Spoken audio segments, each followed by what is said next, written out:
Dear students, कैसे हैं आप लोग? उम्मीद करता हूँ आप लोग अच्छे होंगे। मैं बता दूं, मैं भी अच्छा हूँ। आप सभी का स्वागत है हमारे चैनल कॉमर्स जुगाड़ पर। आज हम बात करेंगे chapter number 2 of economics in class 10th। Class 10वीं के चैप्टर नंबर 2 जो है उसके बारे में बात करेंगे हम, factor of the Indian economy. ठीक है, तो मैं आपको पूरा चैप्टर सिर्फ 15 से 20 मिनट के अंदर शॉर्ट में रिवीजन करवा दूंगा। जो आप जिन बच्चों ने एक बार पढ़ रखा है उनके लिए शॉर्ट रिवीजन हो जाएगा, और जिन बच्चों ने एक बार भी नहीं पढ़ा वो थोड़ा सा ध्यान से पढ़ना पड़ेगा उनको, उनके लिए फर्स्ट टाइम होएगा।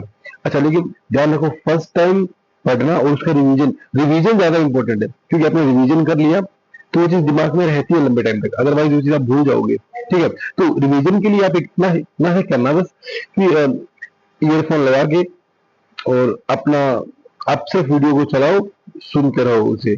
चैप्टर के पीडीएफ का लिंक चाहिए आप लोग मुझे मैसेज कर दीजिएगा, मैं आप लोगों को प्रोवाइड करवा दूंगा। ठीक है, तो हम स्टार्ट करते हैं चैप्टर हमारा। देखो, एक सेक्टर्स हमारी इंडियन इकोनॉमी में, इकोनॉमिक एक्टिविटीज का मतलब क्या होता है? इकोनॉमिक एक्टिविटीज का मतलब वो एक्टिविटीज जिनसे आप पैसा कमाते हैं, जो पैसा कमाने के लिए जो काम आप कर रहे हैं उसको बोलते हैं इकोनॉमिक एक्टिविटीज। अच्छा, हमारे इंडियन इकोनॉमी के अंदर जो टोटल एक्टिविटी है पैसे कमाने की, उनको हमने 3 हिस्से में बांटा गया। 3 हिस्से में बांटा है, मतलब आप कोई भी काम कर रहे हो, वो उन तीनों के अंदर ही आएगा।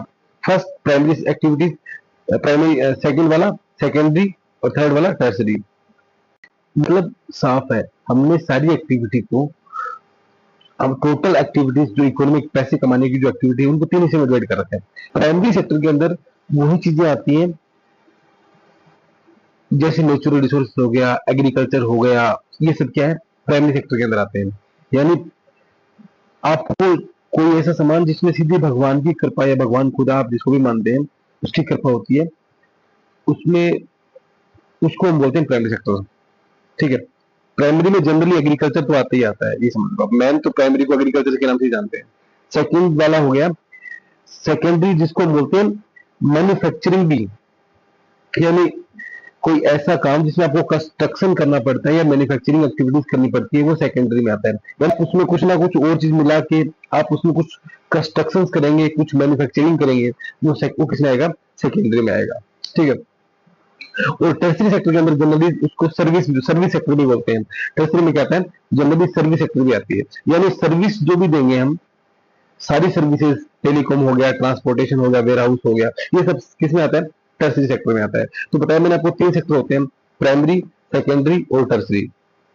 प्राइमरी के अंदर नेचुरल रिसोर्सेज, सेकेंडरी में आप कुछ मैन्युफैक्चरिंग करते हैं, कुछ कंस्ट्रक्शन करते हैं, और टर्सरी में सर्विसेज। इसके लिए एग्जाम्पल लेते हैं अपन, एक छोटा सा जनरल क्लास जो एग्जाम्पल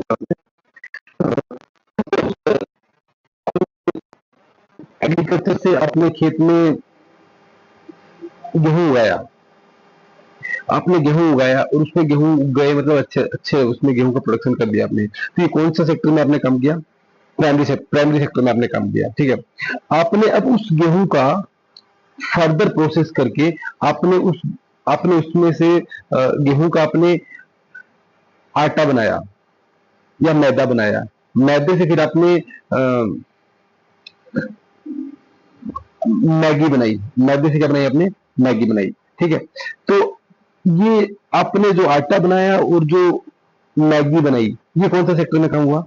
इस सेक्टर में, क्योंकि आपने प्राइमरी और सेकेंडरी दो हो गए। अब आपने बना तो लिया वो मैगी, क्या वो मैगी आपका वहां पे खेत में पड़े पड़े बिक जाएगा? नहीं ना, तो यानी उसके लिए आपको उसको मार्केट में लाना पड़ेगा, बेचना पड़ेगा। तो उसके लिए आपने फोन किया अनाज मंडी में कि हाँ भाई क्या भाव है, किस भाव से आप लोगे, ऐसा कुछ आपने मार्केट में बेचने के लिए बात करी। आपने फिर गाड़ी वाले को बुलाया, गाड़ी से आपने सर्विस ली, उससे ट्रांसपोर्टेशन सर्विसेज। फिर आपने वो बेचा सामान, तो आपने बैंकिंग सर्विसेज ली। अच्छा, बेचने के बाद आपको लगा सारा सामान नहीं बिक रहा है, तो आपने एडवर्टीजमेंट करवाया किसी अच्छे आपको पसंद है, जैसे कि सरफन बोल रहे हैं आपको मैगी खाना है, आपको गर्मी से बचना है तो मैगी खाना पड़ेगा, ऐसा मतलब वो कोई एडवर्टीजमेंट करता है, उससे आपकी सेल्स बढ़ेगी। तो ये एडवर्टीजमेंट जो सर्विसेज ली आपने, इन किस में आती है? टर्सरी सेक्टर में आती है। तो आप लोगों को समझ में आ गया होगा तीनों सेक्टर के बारे में, प्राइमरी सेक्टर, सेकेंडरी और टर्सरी। ठीक है, हम आगे चलते हैं। ठीक, देखो इसके अंदर बता रखा है इसने, ये प्राइमरी वाला हो गया, सेकेंडरी वाला नीचे दिखा गया, और थर्ड सर्विस वाला, टर्सरी वाला जिसको हम सर्विस सेक्टर भी बोलते हैं। ठीक है, तो आगे देखिए, आगे चलते अपन। अब बात करती है कंपेयरिंग द थ्री सेक्टर, तीनों सेक्टर को आपस में कंपेरिजन, कि कौन, देखो आपस में कंपेरिजन क्यों बताया था, मैं आपको बता दूं कि जरूरी है कि कौन से सेक्टर से ज्यादा कमाई हो रही है, कौन से सेक्टर में ज्यादा इनकम हो रही है, कौन से सेक्टर में ज्यादा लोग लगे हुए हैं। तो आपस में कंपेरिजन करना कि सेक्टर में ज्यादा लोग कौन से सेक्टर में लगे हुए हैं और ज्यादा कमाई कौन से सेक्टर से हो रही है, कौन से सेक्टर से ज्यादा जीडीपी बन रहा है, इस सब के लिए हमें इसे कंपेरिजन करना जरूरी होता है। ठीक है, तो देखो इसके अंदर इन्होंने जो कंपेरिजन कर रखे हैं उसके अंदर ये टेबल, आप टेबल देखो, आप ये देखो, सबसे पहले आप ये देखो, एक नंबर वाली टेबल। आज से ठीक 50 साल पहले की अगर हम बात करें तो बहुत कम प्रोडक्शन हो रहा था। ठीक है, अगर यही बात करें हम अब प्रेजेंट में आप देखो, आप प्रेजेंट में देखो ना, ये देखो नीचे ब्लू वाला देखो कितना है, प्राइमरी वाला कितना ज्यादा है, उसके बाद उससे ज्यादा किसका है, सेकेंडरी वाले का, और सबसे ज्यादा किसका है, टर्सरी का। यानी कंट्रीब्यूशन बता रहे हैं हम, कंट्रीब्यूशन की बात कर रहे हैं। तो प्राइमरी में अभी आज से ठीक 50 साल पहले और अब कितना फर्क आ गया, देखो आप कितना इनका ज्यादा कंट्रीब्यूशन बढ़ गया है। और ये देखो पहले हमारा टर्सरी में बहुत कम था, अभी टर्सरी में बहुत ज्यादा हुए हैं। तो ये सब इसे समझ में आता है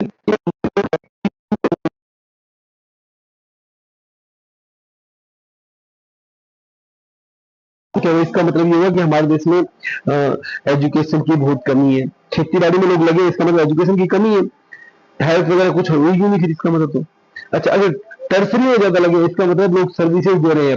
अब टर्सरी सेक्टर की तरफ लोगों का रुझान बढ़ रहा है, इसका मतलब हम एक सही कदम पे चल रहे हैं। हमारा देश अभी भी डेवलपिंग है, अभी हमारा देश डेवलप नहीं हुआ है, अभी हम डेवलपिंग कंट्री में रहते हैं। ठीक है, तो ऐसे ही अगर हम बात करें और दूसरे की, आगे देखो सेकंड टेबल की बात करें। सेकंड टेबल इसमें बता रहा है shares of sector in GVA. GVA मतलब होता है ग्रोस वैल्यू एडेड, यानी टोटल कितना सर्विसेज के अंदर कितना पार्ट है इसका। अब देखो 77 78 के अंदर ये देखो ये जो प्राइमरी में कितना ज्यादा है, बहुत ज्यादा प्राइमरी में। अच्छा, तीनों का डिफरेंस देख लिया होगा। यही आप 17 18 में देखो, आप 17 18 में प्राइमरी में बहुत कम हो गया ना। इसका मतलब हमारा देश प्राइमरी से निकल के बाहर सेकेंडरी या फिर टर्सरी की तरफ जा रहा है, डेवलप की हमारी डेवलपिंग की दिशा में, डेवलप्ड देशों की दिशा में हम जा रहे हैं। ठीक है, सेकेंडरी वाला, ठीक है, सेकेंडरी वाला कम है लेकिन ठीक है। अच्छा, टर्सरी वाला बहुत ज्यादा है, इसका मतलब टर्सरी में ज्यादा है, हम टर्सरी की तरफ अग्रसर है, डेवलप देशों की ओर हम अग्रसर है, यानी हमारे सही ट्रैक पे हम चल रहे हैं। ठीक है, आगे बात करते हैं।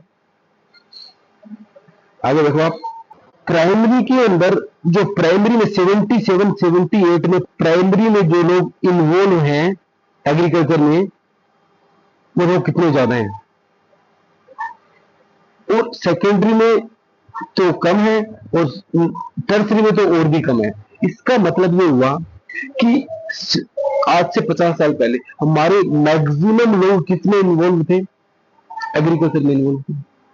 इतने ज्यादा लोग, सोचो कितने ज्यादा लोग इन्वॉल्व थे, बहुत ज्यादा लोग थे, अप्रोक्स 70% के आसपास। इतने सारे लोग हमारी खेती बाड़ी में इन्वॉल्व थे उस 50 साल पहले।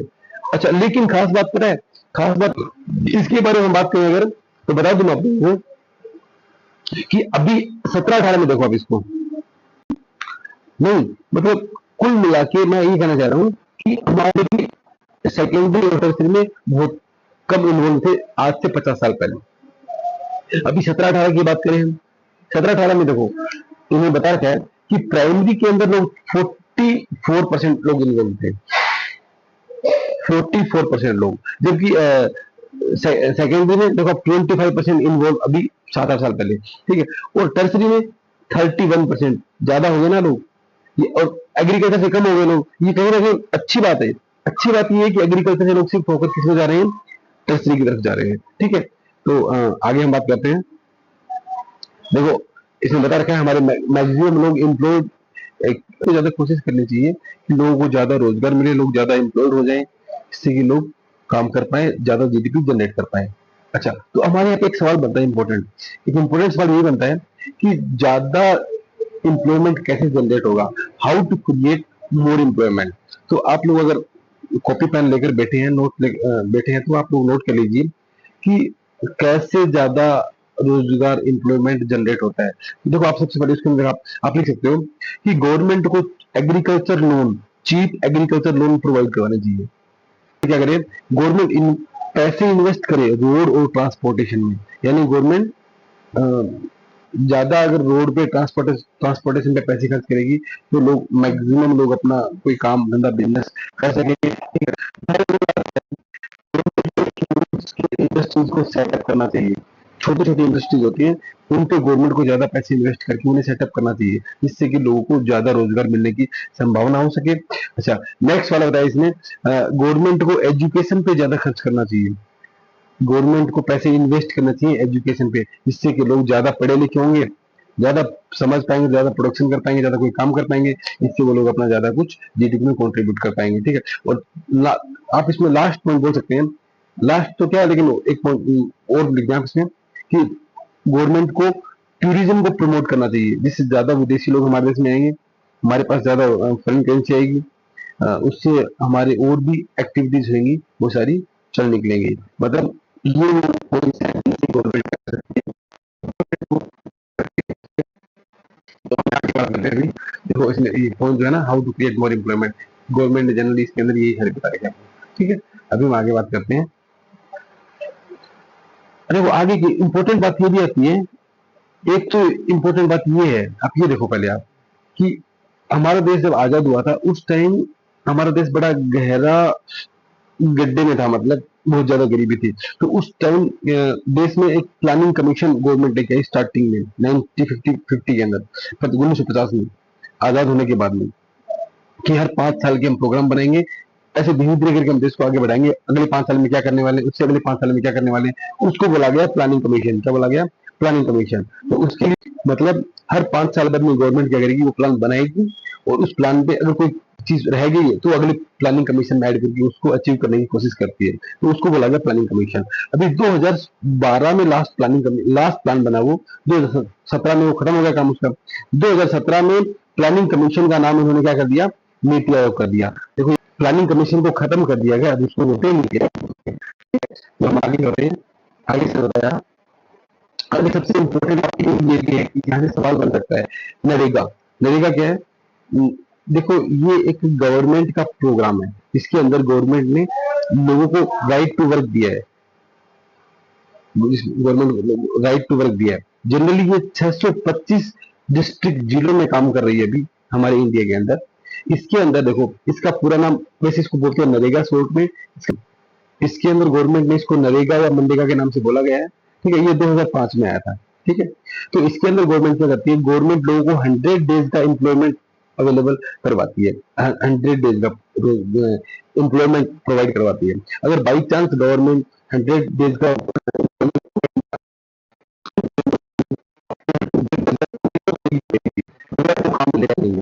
तो ऐसे करके गवर्नमेंट स्कीम में गई थी। इससे क्या होता है, इससे ये था कि जो एम्प्लॉयमेंट है वो बढ़ गया देश में। कम से कम जो गरीब लोग हैं उनके पास कुछ दिन तो काम गया, बाकी दिन तो क्या पता वो कोई और काम कर लेंगे, लेकिन कुछ दिन तो कम से कम काम करेंगे। ठीक है, तो ऐसा करके ये नरेगा के बारे में था। उन तीनों को हमने, अगर उन तीनों को हम वैसे डिवाइड ना करके अगर हम बोले ऑर्गेनाइज्ड और अनऑर्गेनाइज्ड के अंदर डिवाइड करें तो कैसे बनते हैं। देखो, ऑर्गेनाइज्ड का मतलब होता है वो सेक्टर्स जो ऑर्गेनाइज्ड है, जिसमें सारे रूल्स रेगुलेशन फॉलो होते हैं। जनरली ऐसे होते हैं गवर्नमेंट इंस्टीट्यूशन के अंदर, यानी कोई ऐसा इंस्टीट्यूशन जो रजिस्टर्ड है गवर्नमेंट में, उसको हम बोलेंगे ऑर्गेनाइज्ड। अनऑर्गेनाइज्ड का मतलब कोई भी प्राइवेट शॉप, दुकान, मॉल कुछ भी खोला गया, वो सब क्या है, वो अनऑर्गेनाइज्ड है। ऑर्गेनाइज्ड के अंदर जनरली जो लोग काम करते हैं उनको सारी फैसिलिटी मिलती है, सैलरी अच्छी मिलती है, उनको एक फिक्स वर्किंग आवर होता है। जबकि अनऑर्गेनाइज्ड में आपको सैलरी कम मिलती है, 8 घंटे नहीं, आपको जितने घंटे हो चाहे उतना काम करवा लेते हैं। वहां पे कोई लीव वगैरह कोई वो नहीं होती, आपको मंथली वीकली कोई लीव नहीं मिलती, जबकि ऑर्गेनाइज्ड में तो मिलती है। अच्छा, रिटायरमेंट बेनिफिट भी आपको ऑर्गेनाइज्ड में मिलते हैं। अनऑर्गेनाइज्ड में कोई रिटायरमेंट बेनिफिट, कोई ग्रेचुइटी, कोई बोनस, कोई ये सब नहीं होता। जनरली ऑर्गेनाइज्ड में काम करना लोग ज्यादा पसंद करते हैं, अनऑर्गेनाइज्ड में लोग नहीं पसंद करते हैं। तो मैंने आपको बता दिया ऑर्गेनाइज के बारे में, अनऑर्गेनाइज के बारे में। ठीक है, तो हम आगे बात करते हैं। यस, अब ये पॉइंट आता है how to protect worker in unorganise sector. बताया मैंने आपको अनऑर्गेनाइज के अंदर वर्कर्स का एक्सप्लॉइटेशन ज्यादा होता है, तो उससे वर्कर्स के राइट्स को हम कैसे प्रोटेक्ट करें। उसके लिए देखो, गवर्नमेंट ज्यादा अपॉर्चुनिटी एम्प्लॉयमेंट की प्रोवाइड करवाए, तो या लोगों को चीप लोन प्रोवाइड करवाए, या गवर्नमेंट ज्यादा लोगों को एसएसआई जो स्मॉल स्केल इंडस्ट्रीज है वो ज्यादा स्टैब्लिश करे, लोगों को एजुकेशन प्रोवाइड करवाए, वो सब इसके अंदर आप देख सकते हो। ठीक है, तो ऐसे करके हम वर्कर के राइट को प्रोटेक्ट कर सकते हैं। ठीक है, अब हम आगे बात करते हैं सेक्टर्स को अगर ओनरशिप के टर्म में अगर हम कैटेगराइज करें, तो जनरली दो टाइप से इसको कैटेगराइज कर सकते हैं, public and private sector. Public और प्राइवेट सेक्टर। पब्लिक जनरली अभी बताया मैंने आप लोगों को, जो गवर्नमेंट वाले होते हैं उनको हम पब्लिक बोलते हैं, और प्राइवेट तो समझ ही गए आप लोग, जो प्राइवेट लोगों के पास जिनके मालिकाना हक होता है उसको हम प्राइवेट बोलते हैं।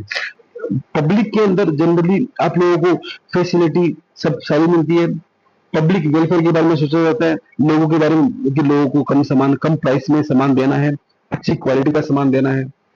जबकि प्राइवेट के अंदर वो अपने प्रॉफिट की सोचते हैं बस, कि उनको प्रॉफिट ज्यादा कमाना है, चाहे वो लोगों को सामान हल्का दो, चाहे लोगों को सामान महंगा दो, ऐसा करके उनको अपने की खाली प्रॉफिट की चिंता होती है। ठीक है, तो जनरली प्राइवेट का आप एग्जांपल लेंगे तो कोई मॉल, ये होटल, स्कूल, जो भी कुछ है, शॉप वगैरह सारी मान लो ये। तो दोस्तों ऐसे करके आपका ये चैप्टर कंप्लीट होता है। इसमें हमने देखा था कि एक तो जो इम्पोर्टेंट टॉपिक की बात करें हम, तो मैंने बताया था आप लोगों को, सबसे पहला तो ये आप क्लासिफिकेशन करो सेक्टर्स का, प्राइमरी, सेकेंडरी और टर्सरी के अंदर। फर्दर कैटेगराइज करोगे आप ओनरशिप के मामले में, तो बताया मैंने पब्लिक और प्राइवेट, पब्लिक में डिफरेंस और प्राइवेट में दोनों में डिफरेंस क्या होना है वो आप पढ़ सकते हो। इसके अंदर जो डेटा दे रखा है, इतना परसेंट है, इतना जीडीपी में इसका कंट्रीब्यूशन है, जनरली वो आपको याद होगा भी नहीं, और आप अगर बाई चांस उसमें सवाल आता भी नहीं है, फिर भी अगर पूछेगा सवाल आपसे तो वो आपको कुछ ऑप्शंस वगैरह दे देगा, या फिर आप इसमें ज्यादा नहीं पढ़ के आप उस चीजों को वापस डिवाइड कर लो, यानी ज्यादा बेनिफिट के लिए रहे, या डेटा को अवॉइड कर दो आप। ठीक है, और आप इसको आप पढ़ सकते हैं। इसके अंदर ज्यादा कुछ बताया था मैंने आपको, एक एम्प्लॉयमेंट ज्यादा कैसे क्रिएट होती है उसके बारे में आप पढ़ सकते हैं। मैंने आपको 4-5 पॉइंट बताए थे, उसके बारे में आप बात कर सकते हैं।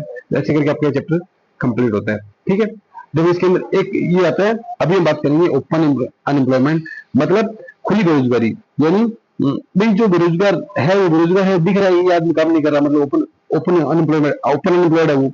लेकिन डिसगाइज अनएम्प्लॉयमेंट का मतलब होता है छिपी हुई बेरोजगारी। छिपी हुई बेरोजगारी मतलब कोई आदमी ऐसे दिख तो रहा है काम कर रहा है, लेकिन वो एक्चुअल में बेरोजगार है।